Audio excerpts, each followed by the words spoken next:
Boy, it's me, your man MG Marcus Grant, still fully vaccinated, still dodging variants like Neo in the Matrix. As always, we got producer Hytham and producer Justin alongside. We've got the specialists. It's a cast of dozens that help us put this thing together. And joining me to my left, I guess, if we're on screen. Anyway, he's in the box next to me in your picture if you were watching the streaming show. He's just another voice in the ether if you're listening to the podcast. It is not Michael F. Florio, who decided he wanted to, I don't know, do things like spend time with family and stuff. So sitting in, coming out of the bullpen, always doing an excellent job. It is our fantasy researcher extraordinaire. You know him as our Ask a Nerd from last season. It is the one and only Matt Okada. Matt, appreciate you jumping in. How are things on this Monday? Things are good. We got to watch the Brady-Belichick showdown last night. It was, I don't know if it's what people wanted out of it, but I thought it was a nice little chess match. So I enjoyed that, and we're almost on to week 5. One more game. I think people wanted it to be, they wanted more fireworks, I think is sort of what they wanted. And it wasn't that. At times it was sloppy. We saw both quarterbacks, I think, miss some throws at times. We saw turnovers. The rain, as much as they say that it didn't contribute, I think the rain sort of contributed to some of the sloppiness a little bit. But we got drama at the end. We had the Bucs come down, scored late. We had Mac Jones trying to bring the Patriots back, only to have Nick Folk, who, by the way, Nick Folk is still in the league, which, look, as someone who's approaching the official title of old, seeing Nick Folk still around warms my heart. But he ends up doinking one. So I would say, though, as someone, you are a Patriots fan, were you conflicted about watching Brady against the Pats? How did you feel watching that? No, I think if this was his first year away, it would have been more conflicting. But having watched him play a whole year in Tampa, win a Super Bowl, I don't think the conflicting feeling was there. What I did come away with was, in the whole argument of, is Brady or Belichick more important to the Patriots dynasty? The answer is neither. It was Vinatieri and Gostkowski being the best kickers in the league for the entirety of the dynasty and always making the kick at the end of the game, which Folk could not do. For all the talk of the Tuck rule game, if Adam Vinatieri doesn't make a field goal, none of it matters. No. So there you go. By the way, if you want to follow Matt Okada, which you should, you go check him out on Twitter at Matt Okada. He's also writing over at ballblast.com. Kate and Michelle and the whole crew over there do an excellent job, so check them out. And if you want to ask him questions directly, you can do that on our Sunday show, NFL Fantasy Game Day. He is usually in the YouTube channel answering questions that you guys have right up until kickoff. So there's plenty of ways for you to get into Matt Okada's brain and tap some of his fantasy knowledge.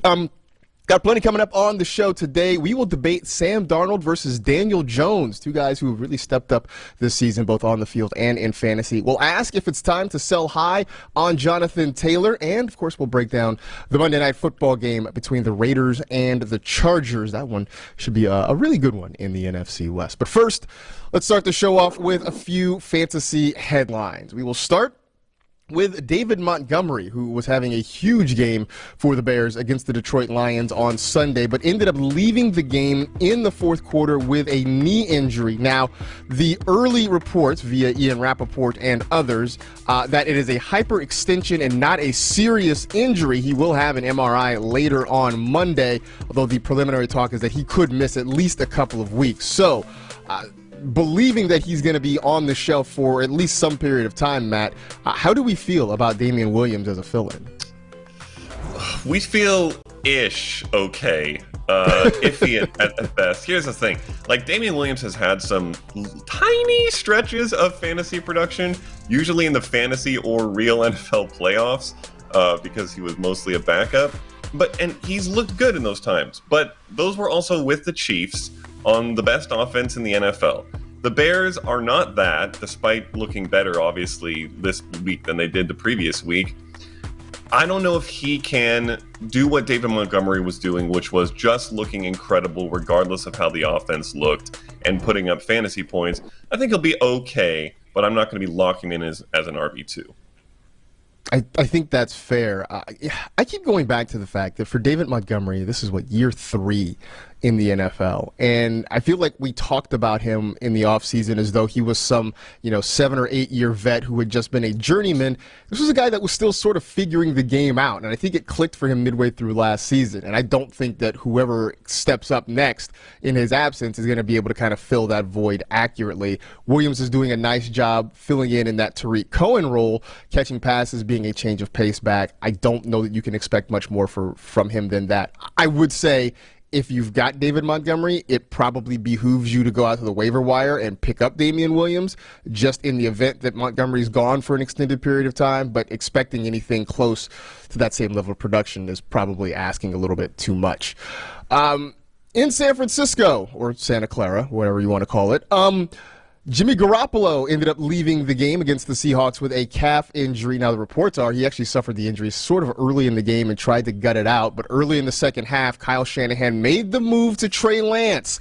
And as somebody who grew up as a 49ers fan and has plenty of friends who still are, I just know my text chain was alight with excitement on Sunday, especially when Trey Lance hit that shot to Deebo Samuel, which I surmise that even Jimmy Garoppolo could have done. For the folks who don't really care for Jimmy G, I think that he probably still could have hit a wide-open Deebo. But it looks like Garoppolo is going to be out for some time. So this is the Trey Lance moment we've been waiting for, Matt. Do you feel confident maybe plugging him in? I won't say in a one quarterback lineup, but a super flex or a 2 QB lineup. Well, let me give you this answer and see if it works for this question, Marcus. I'm okay plugging him in a 1 QB lineup. Okay. Simply put, he is a rushing quarterback. And when I say he's a rushing quarterback, I say he could easily be one of the top 5 best in the league the second he steps on the field as a starter. And maybe he is already. He had 40 yards in basically half this last week. He is going to be incredible as a rusher, and whatever he does in the passing game with the weapons that they have in San Fran, which are very, very productive, is just icing on the cake. He is going to have a high floor as a rusher. He does have a lot of ability as a quarterback in general. That's why he was drafted where he was. So he can do everything you want to score fantasy points in general, but the rushing floor and the ceiling that he'll bring doing that, I'm plugging him in anywhere and everywhere. Definitely in 2 QBs. All right, yeah, I've got him in a couple of spots, and I know I'm going to kind of pour over lineups this week and try to figure it out. 7 carries for 41 yards yesterday, had 157 yards passing with a pair of touchdowns. That was on 9 of 18, and that was basically in a half of football. Next week, they travel out to the desert to take on the Arizona Cardinals, who right now might be the best team in football. They're certainly in the conversation with the way they have played the first month of the season. So we're going to get a real good look, though, at Trey Lance. And like I said, this is the moment we've all been waiting for. We were waiting for when Trey Lance takes over. We were waiting for when Justin Fields takes over. And so it appears that all the rookie quarterbacks of note have now ascended to starting positions. Kellen Mond, we're waiting on you. Not really. But anyway. Other quarterback news, Teddy Bridgewater left the game on Sunday. He is in concussion protocol, so we will wait further word on him. If he can't go, obviously that means Drew Lock steps in. I can't imagine there are a lot of people that are itching to start Drew Lock in their fantasy lineups. But for you, Matt, what does this mean for his pass catchers, the Cortland Suttons, the Noah Fants, etc.? Yeah, it's certainly not positive, and I would probably say it's a little bit below neutral. He's not great. He has been spotty in the past, both for himself and for producing fantasy goodness for these guys. So I would certainly prefer if it was Teddy. Does that mean I'm going to sit these guys, at least the ones I was starting, which is basically just Sutton and Fant? No. But I might lower my expectations just a little bit, and I'm still going to be plugging Jerry Jeudy in as soon as he comes back, regardless of who the quarterback is.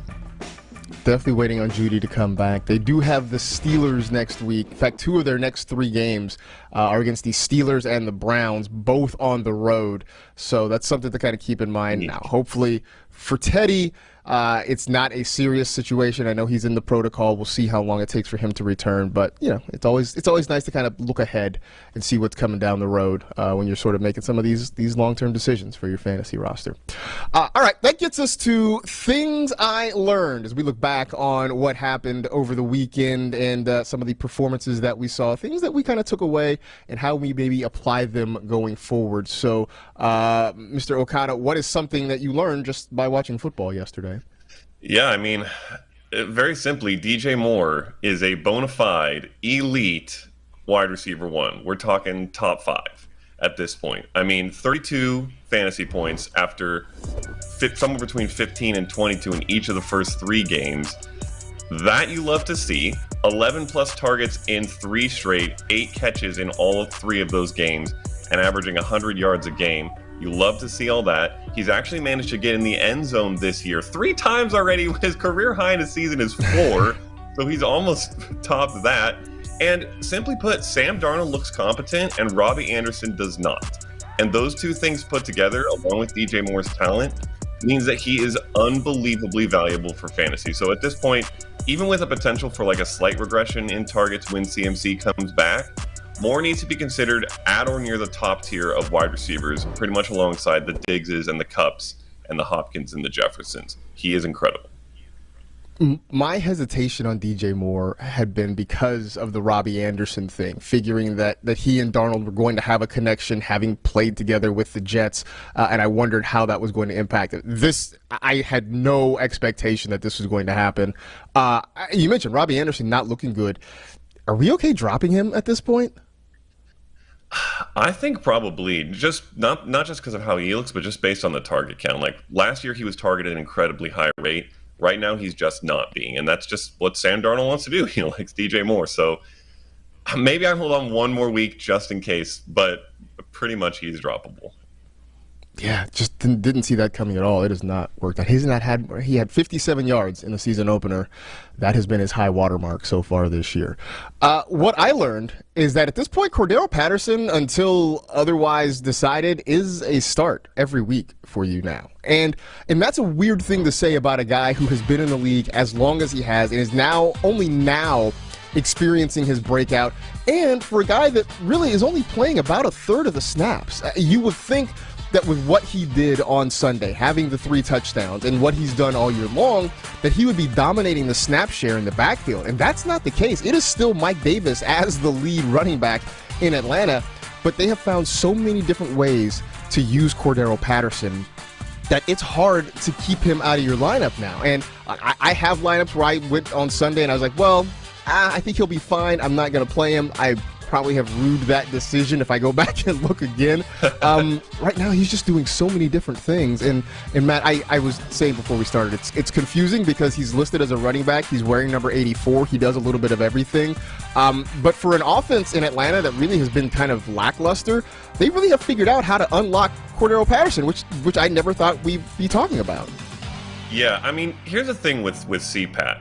I think a lot of people are unwilling to admit that he is just going to be this good in this offense for the rest of this year because, like you said, he's like an 18th year breakout who was just a specialist for the majority of his career, except for that one little stint in New England where you got running back carries from Bill Belichick. But here's the thing that you need to understand about Cordarrelle Patterson. He is a 4-time All-Pro because he is unbelievable with the ball in his hands, period.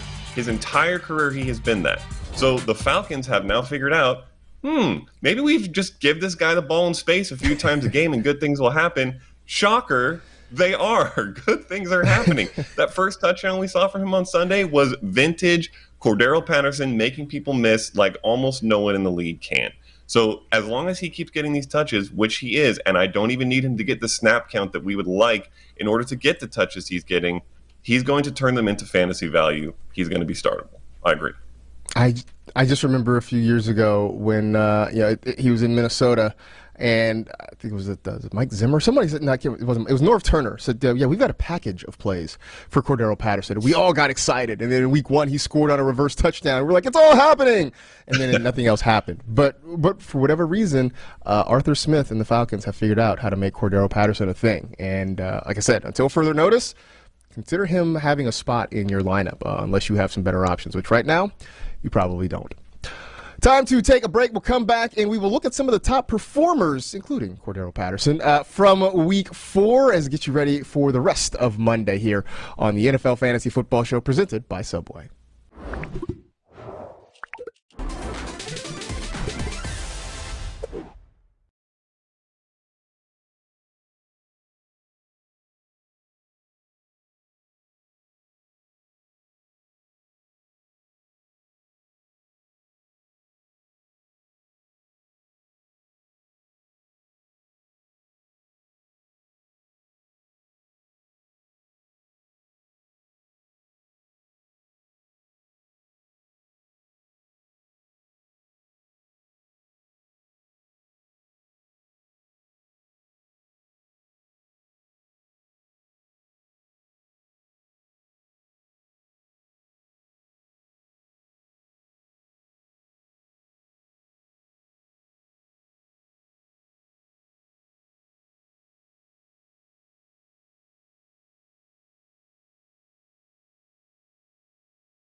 It's time for Going Strong, presented by Castrol Edge. Let's take a look at the top performers for Week 4. Tyreek Hill tops the list at 47.6 fantasy points. Just a typical Tyreek day. No big deal. Deebo Samuel at number 2. Cordarrelle Patterson, we mentioned earlier, 34.6 gets him the third spot. DJ Moore is at 4. Patrick Mahomes with his 5 touchdown passes comes in at number 5. Sam Darnold, who has 5 rushing touchdowns, mind blown, is at number 6. Terry McLaurin continues to be a beast. He's at number 7. Saquon's back, y'all. He's at number 8 with 29.6. Matt Ryan, it wasn't pretty, but he got you 29 points. Jalen Hurts, 20 points no matter what, comes in at 10. Taylor Heineke is at 11. Daniel Jones, who we'll talk about a little bit later on the show, is at 13. Derrick Henry, we expected more, but 25.7. You're not going to complain about that at 15. Aaron Rodgers, Randall Cobb, they are back together again. They were 17 and 18. Maybe they should have put together some Last Dance memes. And then Kyler stays hot at 22.62 fantasy points for him. Let's talk about, though, Deebo Samuel, who had another big day. And I know we spent a lot of time this offseason trying to, kind of debate between he and Brandon Ayuk. And Ayuk ended up going higher in pretty much every league, but it's been Deebo far and away the most productive guy in that 49ers offense. At this point, is he a must-start every week? I mean, the only question mark here is the quarterback change. But I don't think it matters. I just talked about earlier that I'm comfortable starting Trey Lance, and half of that is his ability to pass the ball. So I continue to feel fine with Deebo. He is a must start. We'll see how it goes with Lance, whether he takes a dip or a step forward even, but he's too productive right now. He's too good with the ball in his hands to be sat. And Brandon Ayuk is showing up more on milk cartons than on football fields. And even George Kittle is really not performing like we would like to see. So at this point, Deebo is the centerpiece of that offense. He looks incredible. He's a yards machine. Put him in your lineup. I mean, 42 targets. The next closest is Kittle at 29. So there's a pretty significant gap between Deebo Samuel and everybody else. And yeah, maybe we underrated Deebo. Maybe we forgot exactly who he is in our excitement over Brandon Ayuk. But at this point, it's hard to deny him. He's been so good. Again, if you're taking him out, who are your other options that you're putting in there? And chances are, they're not as productive as Deebo Samuel right now. So that's a thing to consider. So Diontae Johnson ends up in the top 20 again. I feel like he's the only Steeler wide receiver that I have any real confidence in starting. But then again, I also look at Ben, and the whole thing makes me sad. How comfortable are we starting Diontae Johnson every single week? And it's not even about Diontae, it's about his quarterback. I mean, that's the part that worries me. Do you feel okay with him? I mean, let me put it this way. I watched the entire Steelers game this past week. Big Ben looks atrocious. He might be throwing the ball worse than anyone in the league right now, and I still do not care. I am comfortable starting Diontae Johnson on a weekly basis simply because no matter how bad you throw the ball, you put me in at quarterback, if I give 15 targets to Diontae Johnson, he's still going to do something. He is the most targeted player in the NFL right now on a per-game basis. In PPR, where he's going to get, on 13 targets, even if you only get 5 catches, which is a horrible catch rate, and you take that for 50 yards, and that's your floor, you still feel pretty good, and that is his floor. So in the games where he gets 8, 9 catches, has some decent yards and throws in a touchdown, he's going to be great. The targets are just too great. I'm comfortable starting him until Ben's arm literally falls off his shoulder. Which at the rate things are going, could happen. It's close. It's close. I hear you, and I think if I had the choice, and I don't think I have Diontae Johnson in many spots this year, but if I had the choice, I feel like I would have him in my lineup every week and just kind of close my eyes and cross my fingers and hope that everything sort of works out. And you're right. Generally speaking, it has worked out. I started this whole thing by saying he is the one Steelers pass catcher I have faith in. It just gives me a queasy feeling every week looking at that and knowing how much his production is dependent upon the right arm of Ben Roethlisberger. And here's the thing about it, Matt. If it's not Ben, it gets worse. I mean, it's amazing to think that they're holding on to Ben because the options behind him are that much worse. It's just a tenuous situation for Diontae Johnson. You're not wrong. I mean, piece of advice for this: if you are going to put him in your lineup, just don't watch the game. Just don't watch Big Ben throw. Just look at the stat line for Diontae afterwards and feel okay. Yeah, that probably is the wisest advice there. Last one, Corey Davis, who he got his revenge as the Jets beat the Titans. By the way, side note, I appreciate that during the week, Corey Davis pretty much just came out and said, "Yeah, man, it hurts that I'm not in Tennessee. Like, I wanted to be there. It stings." Like, he really was not shying away from the fact that he was out to get the Titans, and ended up having a really, really good game. Are we buying this over the long term, or was this just a case of a player who seemed extra motivated? I think it's somewhere in between. It's somewhere in between for me. I don't think Davis is a wide receiver 1 by any means, and I don't even think he's a reliable wide receiver 2. But he's going to have good games now and again, not necessarily just against his former teams. Really, it just depends on Zach Wilson putting together a legitimate offensive drive that doesn't result in an interception 3 plays in, which he managed to do this past week. But as long as they can get something going on offense in a given game, which, again, is going to be spotty, Corey Davis is going to be involved and he's going to put up fantasy points. I do think the return of Jamison Crowder means that we're not going to get the target hog Davis that we kind of thought we might get after that preseason, that insane preseason with Zach Wilson.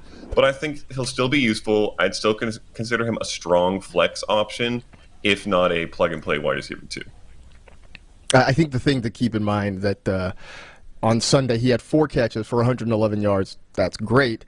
He hasn't had more than 5 catches in any game this season, so you really are counting on chunk plays for him to get you those yards, or he needs to get in the end zone. So I think it is going to be a bit of a roller coaster.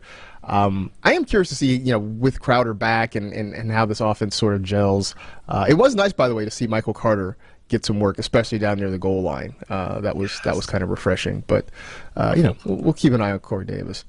All right, so that was the good. Now over to the bad, which brings us to I'm salty. We're going to sprinkle it up a little bit here with some folks who let us down this week. Who are you disappointed in this week, Matt? Well, not many people know how big of a Swiftie I am as much as you do, Marcus. We've talked about this a couple times over the offseason. I checked actually on Fantasy Pros. I had him ranked as the RB7 entering the year, which was the second highest in the entire industry. And in my defense, he's top 5, But Yeah. last week was not good. Jamal Williams outcarried him 14-8 and outgained him 66-16 on the ground. Swift still got a little bit of pass catching work, but that amount of usage for Jamal Williams is a little bit concerning for me. I think we were starting to get to a point where we could believe that Swift could join that top tier of PPR running back. Those guys do not lose carries to Jamal Williams's like this. Even Aaron Jones, when he lost some carries to Jamal Williams, it wasn't like this. So less than 9 fantasy points in a game where the Lions were playing catch up and he should have killed it. It hurt me a little bit. Again, he's still startable. He's still very good. But I think he's a long way from being a super stud, and I am fearful that we're going to get intermittent dud weeks like this from him. And that was something I was hopeful was not going to be the case. So it was a big letdown, both for the week itself and for the potential future.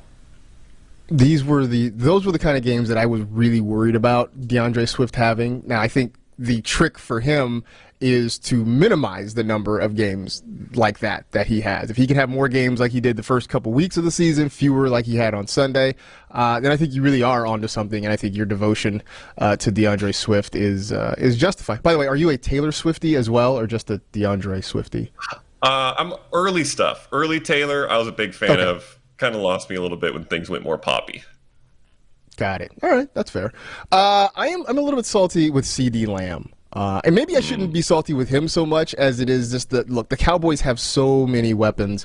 And on a day where Dak didn't have to do a ton for the Cowboys to win, maybe this is to be expected. I mean, Dak had fewer than 200 passing yards, threw the ball just 22 times, and they spread it around. I mean, Dalton Schultz had another good game. Amari Cooper had some plays.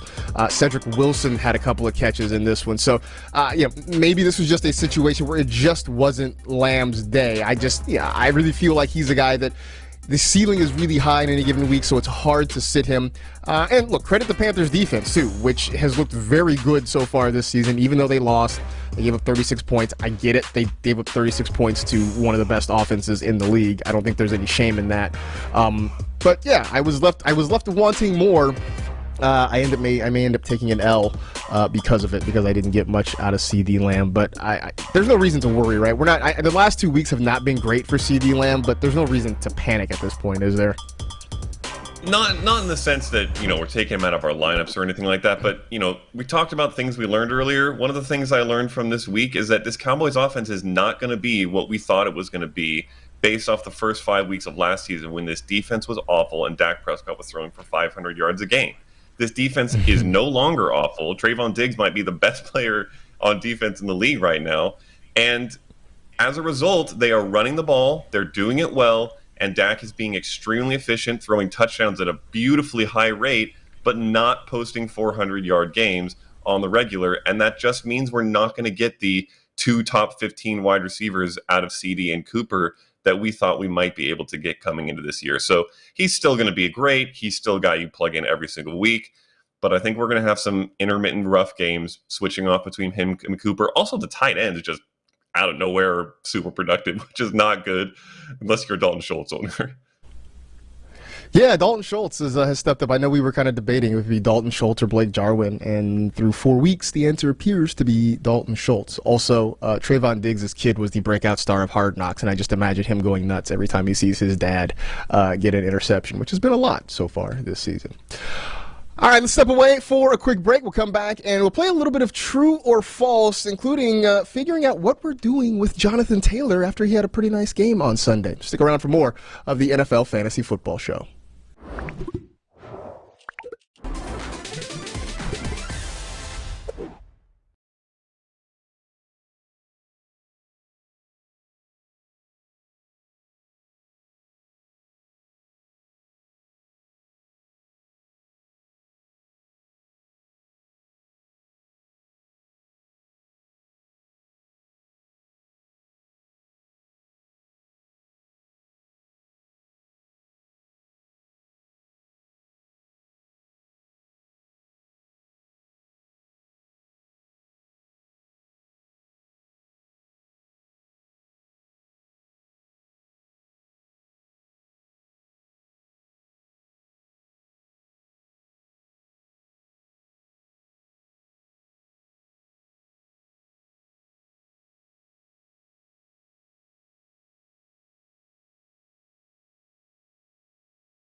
So are you on the TikTok like the kids out there? If you are, and you should be, you should go check out NFL Fantasy. We just launched our TikTok account not all that long ago, so we got plenty of good stuff there that you can check out on a regular basis. You can also, just for my own vanity, you can follow me on the TikTok at Marcus Grant.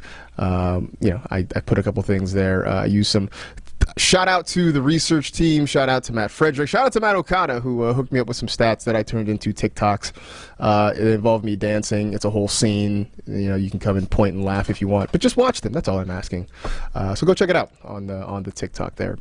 All right, time for a round of true or false. I've got 5 different statements here, and Matt and I will decide whether we think these are true or false statements when it comes to fantasy this year. The first one is, we no longer need to fear the Washington football team defense. Last year, we were sort of avoiding them by the middle part of the year because they were just so good. So far this year, they have not. They can get after the quarterback a little bit, although Chase Young still hasn't really gotten on track. But beyond that, nothing about them is formidable. Is it time that we kind of shed our fear of the WFT? Yeah, I mean, true. Absolutely true. And I don't really have an explanation for why, because they still have the stud front 7 that they had last year, but they have looked like a shell of their 2020 selves. They just revitalized Matt Ryan and a Falcons team that had been looking like Puppet Yoda from episode 6, just wasting away. They made the whole team look good. I'm not necessarily targeting them with streamers or anything like that. I'm not saying they're the Falcons on the defensive side of the ball, but I'm not shying away from them. They're still okay against the run, but I'm starting my running backs against them, and I'm not going to sit decent quarterbacks or receivers just because they're facing the Washington defense. And I think that's, for me, the big part. It's not necessarily that I'm going after them. It's not like, hey, let's pick on the Falcons defense or let's pick on the Texans defense. We haven't reached that yet.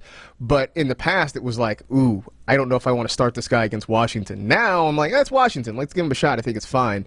They've given up the 3rd most points in the NFL so far this year. And you're right. They have not looked like the team that we all thought was ready to be a defensive juggernaut in this league for a number of years. Maybe they turn it around, but until they do, I don't think you really need to be very scared of them.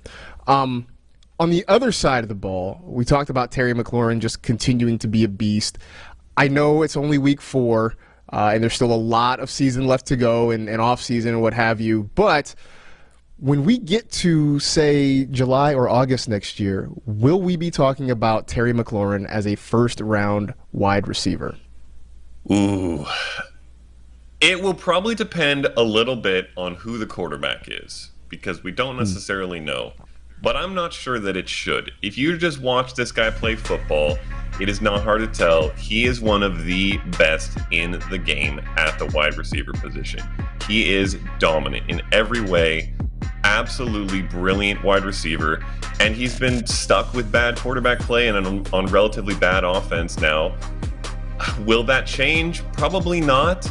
And also there's the fact that 12 running backs might get drafted in the first round next year, which makes it tough to call him a first rounder, but he should absolutely be in the conversation up with the best receivers in the league. By next year, I think there's a good chance we are drafting him in the top 5 position. And that might be second round just because of those running backs in the first, but it's going to be close to it, and he's got the talent to be there. Yeah, I'm gonna say it's false, not because of McLaurin, but just because, as you pointed out, the way the first round may shake out. We're still going to have a ton of running backs going in that first round. I still think we're going to talk about Travis Kelce probably slotting in there. A Tyreek Hill maybe gets in there somewhere, somebody like that. So I just think it's a numbers game that pushes McLaurin out. It's not anything about his situation, his talent, anything like that. I tweeted a couple weeks ago that he might not truly be quarterback proof, but he's not really far away from that.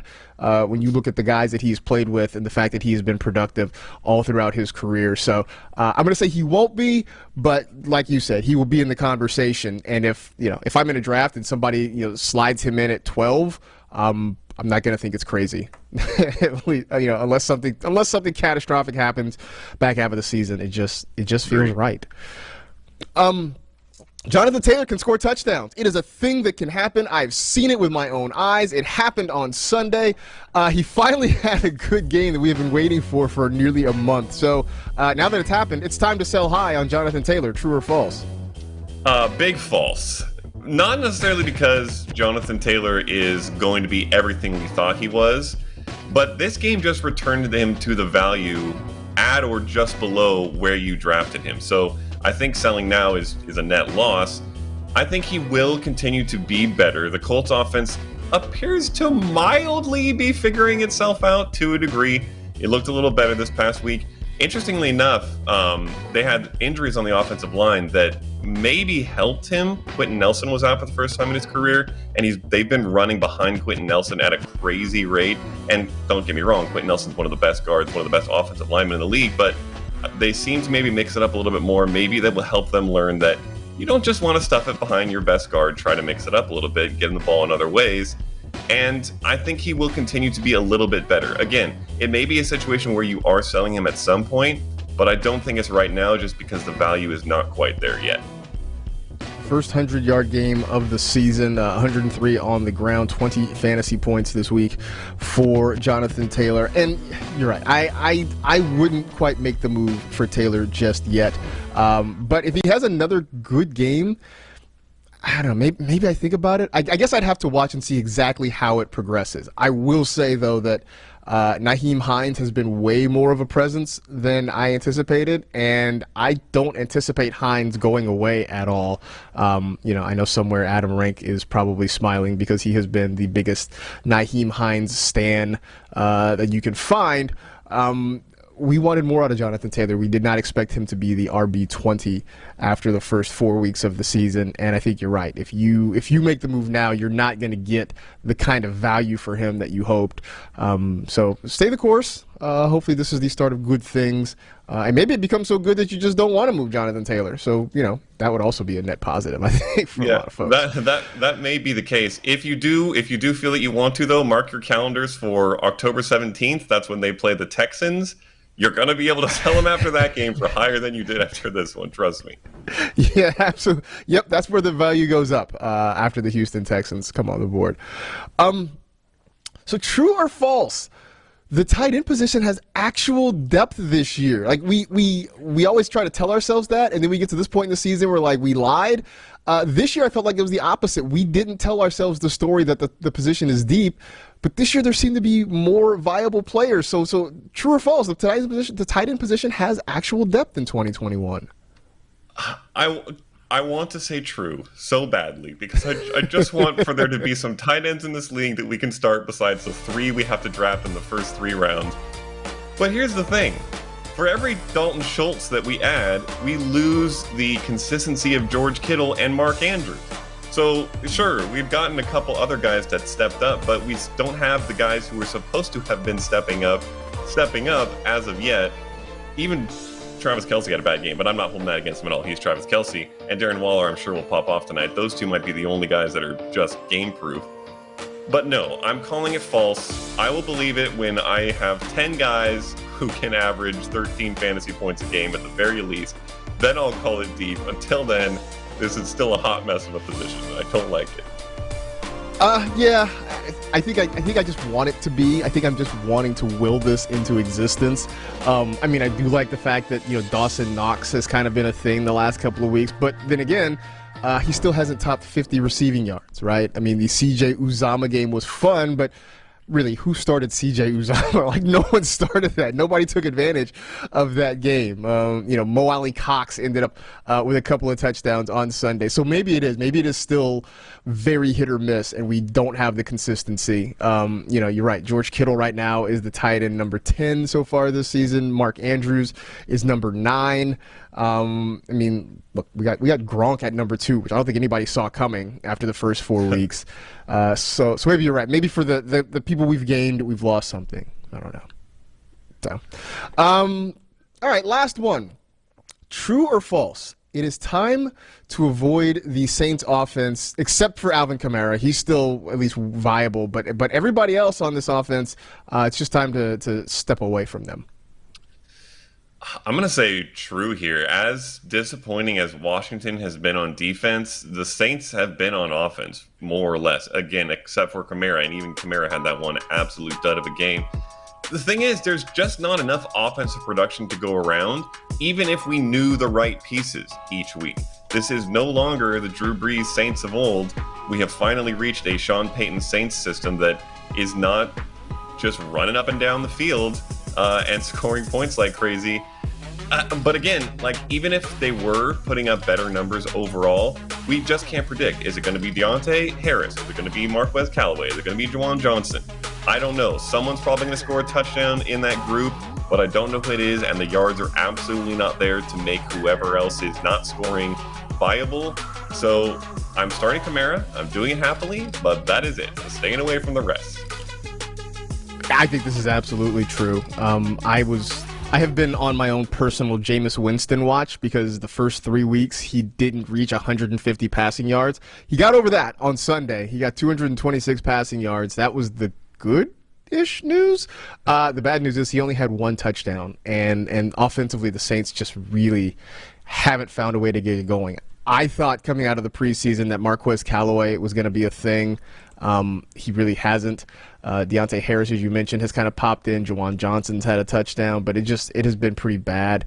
Do you think Michael Thomas helps this when and if he comes back? And that situation's been so cloudy, but does this get better if Michael Thomas is in the offense?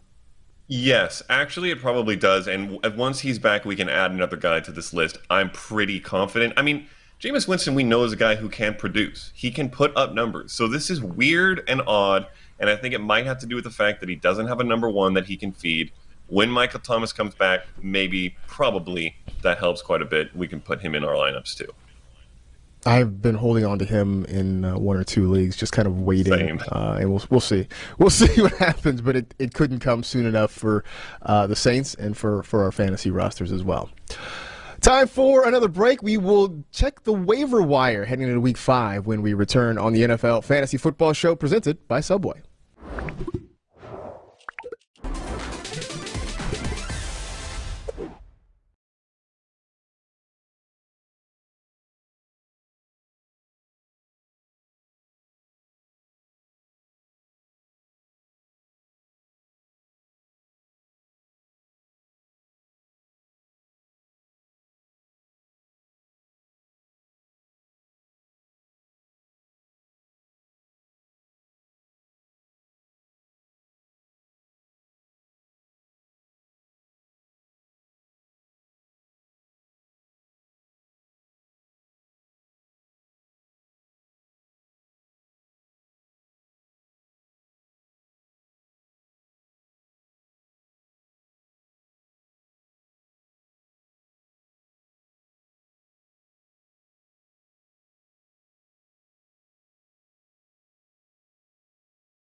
It's time for Refresh Your Lineup, presented by Subway. Take a look at the Week 5 waiver wire targets at quarterback. Sam Darnold, who we talked about. Trey Lance, who looks like the starter, at least for the moment, in San Francisco. Daniel Jones, who's been playing well. Taylor Heineke has been hot as well. Your running backs, Kenneth Gainwell, and then a trio of Ravens. I don't know what you call it. Is it a flock of Ravens? I have no idea. Latavius Murray, Le'Veon Bell, Devontae Freeman. No, it is not 2015. I promise it's not. Damian Williams in the mix, especially if David Montgomery has to miss significant time. Samaje Perine as well. Joe Mixon dealing with an ankle injury, something to keep an eye on as the week progresses. At wide receiver, A.J. Green. He's a thing again. Darnell Mooney, who had a big game against the Lions on Sunday. Laviska Shenault, who played well, especially with DJ Chark not available for the foreseeable future. Jamison Crowder is back now for the Jetropolitans. And Kadarius Toney, who got some love for the Giants last week. Then a couple of tight ends, Dawson Knox and Max Williams. Yes, the position might not be deep like I want it to be, but these are guys who are getting some work. So a couple of names to talk about, though. Sam Darnold and Daniel Jones, a couple of quarterbacks we have been waiting on for a few years now to break out, and it looks like they're starting to do that this year. Both these guys playing really well for the first month of the season. If you look at it over the rest of the schedule, which one of those two quarterbacks do you want? For me, it's Darnold, and there's a couple reasons. One is just how the players both look. I think Darnold actually looks legitimately like a franchise quarterback. When I watch him throw, he looks good. When I watch him move, he looks good. When he takes off, for some inexplicable reason, because we never saw it in the early half of his career, to run into the end zone, he looks good. And Daniel Jones, I think, is putting up numbers. You know, he's got a lot of rushing yards, but I don't know if he really looks this good, so it's harder for me to trust. On top of that, Darnold has some of the best weapons in the league. I don't know what to think of the Giants' weapons right now. And the schedule looks very nice for Sam Darnold as well coming up, much better than it does for Daniel Jones. So I'm on board with Sam Darnold. Consider me sold, I guess. Adam Gase, you suck. Period. I am doubling down on that, and not just because I'm an SC homer. I really do think the path is better for Sam Darnold. I mean, you talk about that schedule, right? I mean, the next few weeks, they've got Philly, they've got Minnesota, they've got the Giants, they've got the Falcons. I mean, none of those are terrifying defenses they get to face. I mean, even the games that at least I thought would be difficult. I mean, we talked about Washington. They're coming up in a few weeks. That's not as scary as it once looked. Miami, not as scary as it once looked. So I think there's definitely possibilities for Sam Darnold to continue to be productive. On top of it, you mentioned the weapons. I'll also go one step further and tell you that I like Joe Brady as an offensive coordinator better than I like Jason Garrett as an offensive coordinator. So I just think there are a lot more reasons for me to kind of latch on to Sam Darnold. And look, Daniel Jones has been good. He's the QB6. Darnold is the QB5. They are right next to each other in the rankings at the moment. But Darnold has played really, really well, and I'm happy to see it. He's added to the list of Adam Gase expats who have found success once they have moved on. So I'm cool with that. So now your top waiver wire targets in week 5. If you have the top priority or if you're going to blow a bunch of fab budget, where are you going with that? Well, I don't know how much of my budget I'm going to blow on this guy because he's not super exciting, but I'm targeting Jamison Crowder. Yes, it's not a flashy pick. He's not going to become an RB1 like some other guys might be able to do from the waiver wire for you, but when Jamison Crowder is on a football field, he's a startable PPR wide receiver. Period. The end. And he came back in his first week back this week, put up 7 catches on 9 targets for 61 yards and a touchdown. And you will not get that touchdown sometimes, and it'll just be 7 catches and 61 yards. But that's still not bad as a PPR flex play. And I think you're going to get it consistently because this is what he's done for his entire career. This Jets team is always going to be losing. Crowder will be getting those targets as a result. It's going to be the modus operandi of this team for the entire season. I mean, listen, there's plenty of other options with more upside on this week's waiver wire, so I do not fault anyone for going for them, but maybe this is even the guy you put second on your list, but he is a plug-and-play flex starter. Give me some Crowder. I like it because, as you mentioned, the consistency, and you're right.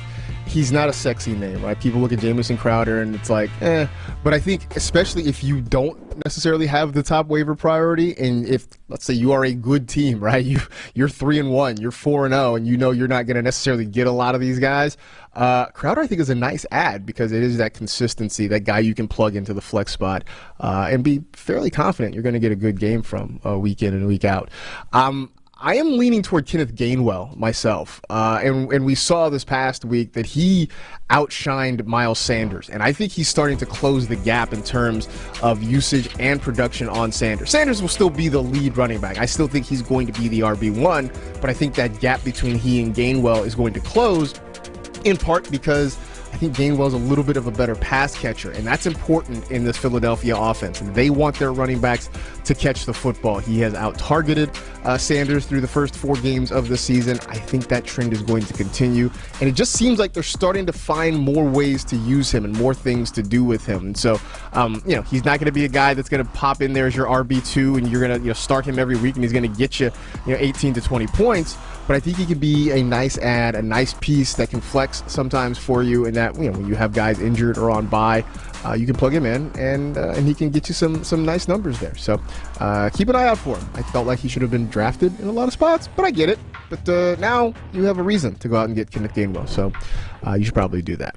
By the way, if you want more waiver wire picks, and why wouldn't you? Because if you're not adding, then you're really not trying. Go check out Michael F. Florio's waiver wire column. You can find it at NFL.com/waiver wire each and every week. And even though he's not here with us on the show, I think we still roped him into writing a waiver wire column. So sorry, you're never fully off during the season. That's just how it works. Sorry about your luck. All right, we are going to be off for just a couple of minutes as we take a break and come back. We will look at Monday Night Football. Should be a really, really fun one. I'm looking forward to this one. The Raiders and the Chargers from SoFi Stadium. We will talk about it from a fantasy perspective next on the NFL Fantasy Football Show presented by Subway.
Time to take a look at the Monday Night Football contests between the Las Vegas Raiders and the Los Angeles Chargers. In my brain, I still want to say like Oakland Raiders and San Diego Chargers, but whatever. At some point, I'll get over it. It's only been, I don't know how many years now, whatever. Two of the top passing offenses in the league with two of the hottest quarterbacks in the league. So, between the two of them, who you got tonight? Derek Carr or Justin Herbert? Give me Herbert. And yes, I know that Derek Carr is posting literally historic pass yard numbers, but I still think the other shoe might fall at some point here with Carr in this offense. I'm not saying they're going to be bad, but I don't think they're going to be posting numbers like this the whole year. That might happen this week in LA against the Chargers, who are the number 4 defense against quarterbacks right now. They've allowed less than 14 points per game to opposing quarterbacks. And Herbert is, in my opinion, matchup proof. He's got Keenan Allen and Mike Williams. You can't go wrong with that. Give me Herbert and the Chargers by a decent bit. When I first put this question down, I originally went with Derek Carr, and then I reversed myself and I went back to Herbert, in part because I think for the Raiders, if they're going to be successful on Monday night, it's going to be a little bit because they're able to run the football. The Chargers have struggled so far this season against the run, and for all the great things the Raider passing game has done, I do think John Gruden still wants to try and ground and pound a little bit. So I think that might just sort of lessen some of the burden on Derek Carr. Justin Herbert is just slinging it, man. And I think a part of it is because their lead running back is Austin Eckler, a guy who is still very heavily involved in the passing game too. So that means that you can sort of put the game in Justin Herbert's hands, and I kind of think that's what's going to happen. Speaking of the Raider running game, we're still waiting word on Josh Jacobs. He's expected to be a game-time decision for the Raiders tonight. Last week, we saw Peyton Barber step in and play very, very well. I mentioned the Charger running game running defense, I should say, has been sort of struggling. So, if Josh Jacobs can't go, would you feel comfortable, say, in a season-long lineup or a daily lineup, sliding in Peyton Barber? Yeah, I mean, I think to the points you just brought up, he has a very good chance at having a good if he's the guy, having a good game, because he was good last week. I think that this is going to be a high-scoring game where they're playing a lot of, not necessarily catch-up, but we have to outscore the Chargers, and I think Peyton Barber will get involved in every aspect of the game as a result and be decent, not necessarily RB1, but decent. And if you waited to start him in a season-long league, hopefully you feel good about it because it's going to happen one way or the other. But I also would feel good about like a tonight daily if you put him in. Go for it. Yeah. The worst thing ever is to have a player who's a game-time decision on Monday night, because that leaves you with pretty much no options. So if you were waiting on Josh Jacobs, either because you're starting him or you've got Peyton Barber, Godspeed. It's just not a fun place to be. It's just not a fun place to be right now. But if Peyton Barber is the guy, I would feel very comfortable having him in a lineup. Last one. We know everybody is starting both Keenan Allen and Mike Williams. I mean, Mike Williams is the wide receiver 2 right now. Like, wow. But which one do you think has the bigger night tonight? Is it Keenan or is it BMW? It's really tough to go against Mike Williams right now, but I'm going to say Keenan Allen here. Part of that is because I just do think that Keenan Allen is going to be, over the course of the whole season, the higher finishing and more reliable fantasy wide receiver of this duo. I still love Mike Williams, believe he can be a wide receiver 1, but I will go with Keenan over the course of the season. But also specifically with the Raiders, they've looked a little bit more susceptible to the underneath slot kind of guy this year so far than to the big-bodied downfield threat. We saw that with the Steelers. We saw that with the Dolphins. So it's going to be close. I think both can be great. In fact, I'd probably be happy to start both, no questions asked, but I'll take Keenan by a little bit. I do agree that I think over the course of the season, Keenan is going to eventually outscore Mike Williams. I'm going to lean with Big Mike tonight. I just wonder how much attention the Raiders are going to pay to Keenan Allen to try to make sure he's not the guy that beats them. So maybe this means that some better things for Mike Williams. But I'm with you. I think it's going to be close. I think both guys are going to be productive. I have been surprised by the target share that Mike Williams has had. I mean, it's about a 25% target share. And I think after the first 2 weeks, I actually think he led in targets. He had more than Allen. These guys are going to get the ball a lot all year long in this offense, and I think they're both going to be pretty excellent tonight, and you're not sitting either one of them for any real reason unless you have, I don't know, I don't know why you would be sitting either one of them, to be honest with you. I can't even come up with a good excuse for why you would. So I think both of them are going to be good tonight, and I think it's going to be a really, really fun game tonight. So I'm looking forward to it. I will be trying to get out of work, even though the Chargers are our next door neighbors at the new studios. I will be trying to get out of there to avoid some traffic and get home and watch it on my own couch, because that'll be a lot more comfortable. Matt, appreciate you always coming out of the bullpen and bringing heat as you normally do. For folks who want to find you, though, what's the best place to catch up with your stuff? Yeah, it's at Matt Okada on Twitter. Again, check out Ball Blast Football, the podcast, the website. There's a ton of good content over there. Or you can drive up to the NFL Media Building right next to SoFi and wave up at the third story. And I'm sitting next to the window there, so there you go. Also, just had to throw this to you, Marcus. Group of Ravens. I thought it might be a murder because the crows are a murder when they're in a group. Group of Ravens is called an unkindness. As a researcher, I felt I had to find that for you, and I think that's a pretty fair word for the Ravens backfield. So there you go.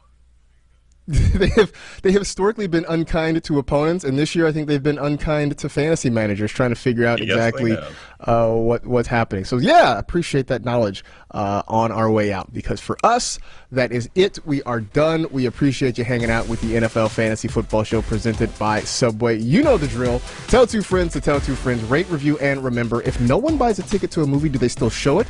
And how would you know? Be safe. Take care of yourselves. Get vaccinated. Enjoy Monday Night Football, and we will see you on Wednesday.